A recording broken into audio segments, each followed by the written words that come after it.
Le mystère insondable du Marie Céleste. Dans les archives maritimes, une histoire se démarque par son mystère, celle de la disparition de l'équipage du Marie Céleste. Un voilier trouvé dérivant sans âme qui vive. Le Mary Celeste quitta New York le 7 November 1872.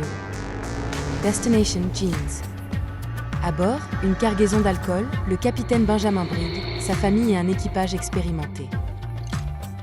Un mois plus tard, le 5 décembre, un autre navire, le Dei Gratia, repère le Marie Céleste à la dérive près des Açores. Son équipage introuvable, la cargaison intacte. Le navire était en parfait état. La table du capitaine dressée pour le petit déjeuner, les effets personnels et le journal de bord laissé derrière. Tout semblait normal. Pourtant, aucune trace de lutte ou violence. Le canot de sauvetage manquait, laissant supposer une évacuation précipitée. Mais pourquoi? La météo était clémente, la mer calme. Des théories abondent. Certains parlent de mutinerie, d'attaques de pirates ou de monstres marins. D'autres évoquent des phénomènes naturels comme des émanations alcooliques de la cargaison. Mais aucune théorie ne tient face au mystère complet. La disparition de l'équipage reste l'un des plus grands mystères maritimes, une énigme qui fascine encore aujourd'hui.